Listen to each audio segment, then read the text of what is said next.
बहुत पहले एक राजा था। राजा की 3 बेटियां थीं। हर सुबह वह अपनी बेटियों के साथ जंगल में घूमने जाता था। एक सुबह आकाश में एक बड़ा काला बादल दिखाई दिया।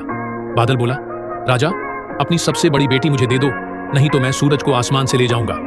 राजा ने कहा, अगर तुम अच्छे आत्मा हो तो नीचे आओ, अगर बुरे हो तो चले जाओ।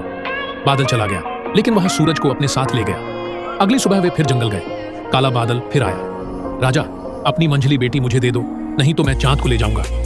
राजा ने उसकी बात नहीं मानी। बादल चांद को भी ले गया। तीसरे दिन बादल फिर आया।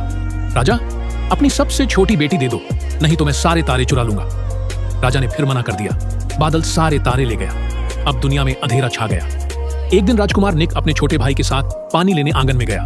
उसने कहा, भाई, अगर राजा मुझे आधा राज्य और अपनी सबसे छोटी बेटी से विवाह दे दे तो मैं सूरज, चांद और तारे वापस ला सकता हूं। राजा ने यह सुना और उसे बुलाया।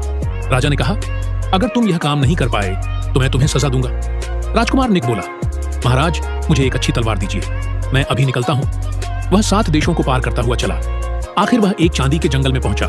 वहां एक चांदी का पुल था। उसने अपनी तलवार से पुल पर वार किया। एक तख्ता टूट गया। तभी एक अजगर घोड़े पर सवार होकर आया। घोड़ा ठोकर खा गया। अजगर बोला, मैं 3 साल से इस पुल को पार कर रहा हूं, मेरा घोड़ा कभी नहीं ठोकर खाया। आज क्या हुआ? आग मेरे लिए, पानी तुम्हारे लिए, हम दोनों मरेंगे। अजगर घोड़े से नीचे उतरा और बोला, राजकुमार निक, पुल के नीचे से बाहर आओ। जब तुम बीज जितने छोटे थे तब से मुझे पता था कि मुझे तुमसे लड़ना होगा। कैसे लड़े? कुश्ती, डंडे या तलवार? राजकुमार ने कहा, कुश्ती कुत्तों के लिए है, डंडे चरवाहों के लिए है, तलवार वीरों के लिए है। दोनों ने तलवार से लड़ाई शुरू की। लंबी लड़ाई के बाद राजकुमार निक ने अजगर के 2 सिर काट दिए।